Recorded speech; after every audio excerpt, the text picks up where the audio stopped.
আসসালামু আলাইকুম। সবাই কেমন আছেন? আশা করি আলহামদুলিল্লাহ সবাই ভালো আছেন। এই তো দেখতে পারতেছেন লইট্টা শুটকি। এটা মনে হয় কম বেশি সবারই পছন্দ। আর এই শুটকিটা বাংলাদেশ সহ বাংলাদেশি মানুষেরা বিশ্বের যে প্রান্তে থাকে না কেন সবারই খুব পছন্দের।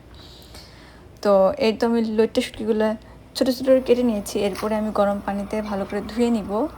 তারপরে গরম পানিতে একটু ধোয়ার পরে ঠান্ডা পানিতে ওয়াশ করে নেব। আমার ভিডিওর থাম্বনেল দেখে যারা আমার ভিডিওটি দেখা শুরু করেছেন তারা অবশ্যই বুঝে গিয়েছেন যে আমি আসলে আজকে কী রেসিপি শেয়ার করতে যাচ্ছি।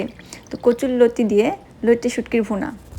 এই তো আমার লইট্টা শুটকিগুলো ভালো করে ধুয়ে নেওয়া হয়ে গেছে। এবার আমি ফ্রোজেন লতি ব্যবহার করব, যেহেতু আমরা দেশের বাইরে থাকি তাই আমাদের জন্য ফ্রোজেন লতি যেগুলো বাংলাদেশ থেকে আসে এটাই সুইটেবল।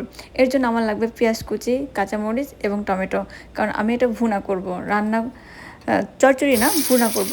এই জন্য আমার একটা কড়াইয়ের মধ্যে তেল দিয়ে পেঁয়াজগুলো দিয়ে একটু ভেজে নিব। তারপর আমি বাকি উপকরণগুলো দিব। আর এই রান্নাটা আমার মনে হয় কম বেশি সবারই পছন্দ, আমরা যারা বাংলাদেশি। পেঁয়াজগুলো একটু লাল লাল করে ভাজা হয়ে গেলে এর মধ্যে আমি অল্প পরিমাণে মশলা ব্যবহার করব। একটু আদা রসুন জিরা বাটা দিব। আমি কিন্তু একসাথে মিক্স করে বাটি, যার জন্য আমি একসাথে দিয়েছি। আপনারা চাইলে আলাদা আলাদাভাবে বেটে দিতে পারেন। তারপরে আমি এর মধ্যে অ্যাড করব সামান্য পরিমাণ লবণ, হলুদ, জিরা গুঁড়ো এবং ধনে গুঁড়া। দেওয়ার পর এটা আমি ভালোভাবে মিক্স করে কিছুক্ষণ রেখে দিব। আমি কিন্তু কোনো প্রফেশনাল শেফ না, বাসায় আমি যখন হাতের কাছে যেভাবে যে জিনিসটা পাই সেটা দিয়ে রান্না করি সহজ উপায়ে, এবং আপনাদের সাথে শেয়ার করি যাতে ঘরে যেটা আছে সেটা দিয়ে আপনারাও আমার মতো করে বিভিন্ন ধরনের খাবার রান্না করতে পারেন। কথা বলতে বলতে আমি এর মধ্যে সব ধরনের মশলা দিয়ে ফেলেছি, শুধুমাত্র কাঁচামরিচ বাদ দিয়ে, কারণ কাঁচামরিচটা আমি সবার শেষে দিব যাতে ঝালের পরিমাণটা কম লাগে এবং কাঁচামরিচটা সবজি হিসেবে খাওয়া যায়। এজন্য আমি কাঁচামরিচটা সবার শেষে ব্যবহার করি। এখন আমি এর মধ্যে দিব ধুয়ে রাখা লইট্টা শুটকিগুলো। আর লইট্টা শুটকিগুলো দিয়ে আমি আরও কিছুক্ষণ ভালো করে ভেজে নিব, কারণ আমি লইট্টা শুটকিটা গরম পানিতে ধোয়ার আগে ভেজে নিয়ে নিই, যার কারণে আমি এখন এই পেঁয়াজ আর মশলার সাথে লইট্টা শুটকিটা অনেক ভালো করে ভেজে নিব।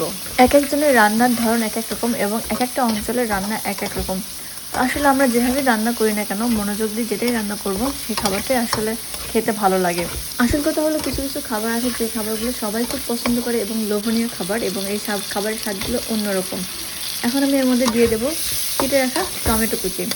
আর টমেটো কুচি দিয়ে আমি আরও কিছুক্ষণ নেড়ে চেড়ে ঢেকে রেখে এই জিনিসটাকে ভালো করে কষাই নেব। ভালোভাবে টমেটো, লইট্টা শুটকি আর এই মশলা কষানো হয়ে গেলে আমি এর মধ্যে সামান্য পরিমাণে পানি অ্যাড করব। একদম সামান্য না, একদম বেশিও না। পানিটা অ্যাড করে যাতে টমেটোটা গলে যায় এবং লইট্টা শুটকিটা ভালোভাবে সিদ্ধ হয়ে যায়, এই পরিমাণ পানি দিয়ে আমি এটাকে ঢেকে রেখে সিদ্ধ করব। পানিটা যখন অলমোস্ট শুকিয়ে আসবে তখন আমি এর মধ্যে দিয়ে দেবো কাঁচামরিচ। আর আমি প্রথমেই বলেছি কাঁচামরিচটা আমি সবজির মতো করে খাবো, আর এটা অনেকটা হালাপিনো টাইপের, অনেক মাংসালো কাঁচামরিচ, চাইলে খাওয়া যায়। যার কারণে আমি এই কাঁচামরিচটা ব্যবহার করি। আমাদের দেশের কাঁচামরিচগুলো অনেক ঝাঁঝালো হয় এবং অনেক চিকন হয়, যার কারণে এভাবে ব্যবহার করা যায় না। তো এখন আমি এর মধ্যে দিয়ে দিব ধুয়ে রাখা লতিগুলো দিয়ে আমি আরও ভালোভাবে নেড়ে চেড়ে দিয়ে তারপর ঢেকে রাখবো। একটি কথা যেটা আমি আরও কিছুক্ষণ পরে বলতে চেয়েছিলাম সেটা আমি এখনই বলে দিচ্ছি, আমি কিন্তু এর মধ্যে এক্সট্রা কোনো পানি ব্যবহার করব না। যতটুকু পানি বাকি আছে এটা দিয়েই আমি লো হিটে রান্না করব এবং জিনিসটাকে ভালোভাবে কষিয়ে নিয়ে ভুনা করব, যাতে খেতে অনেক লোভনীয় হয়। পানি অ্যাড করা যাবে কিন্তু আমি চাই না পানি অ্যাড করতে, কারণ আমি লো হিটে রান্না করব। আর আমার শুটকিটা যেহেতু অলমোস্ট সিদ্ধ হয়ে গিয়েছে, জাস্ট আমি লো হিটে লতিটা সিদ্ধ হওয়া পর্যন্ত ওয়েট করব। এই রান্নাটা কিন্তু আমি কারো কাছ থেকে শিখি নাই বা দেখি নাই, আমার মন চাইছে তাই আমি এভাবে রান্না করছি এবং খেয়ে আমার কাছে অনেক বেশি ভালো লাগছে, তাই আমি আপনাদের সাথে এই ভিডিওটা শেয়ার করতেছি। আমি আপনাদেরকে প্রথমেই বলেছি রান্নাটা আসলে একটা আর্ট। যখন আমরা মনোযোগ দিয়ে কোনো কিছু রান্না করি না কেন তখনই ওই খাবারটা অনেক মজার হয়। কথা বলতে বলতে আমার রান্নাও শেষ, আমার পরিবেশন করার পালা। এই তো আমার লইট্টা শুটকি কচুর লতি দিয়ে ভুনা হয়ে গেছে, আমি আপনাদেরকে দেখাচ্ছি, দেখেন দেখতেই কতটা লোভনীয় লাগতেছে, আর খেতে সত্যিই অনেক মজা হয়েছে। তো যারা লইট্টা শুটকি এবং কচুর লতি পছন্দ করেন তারা এভাবে একবার হলেও ট্রাই করবেন, অবশ্যই ভালো লাগবে। আজকের মতো এই পর্যন্তই। সবাই ভালো থাকবেন, সুস্থ থাকবেন। আল্লাহ হাফিজ, আসসালামু আলাইকুম।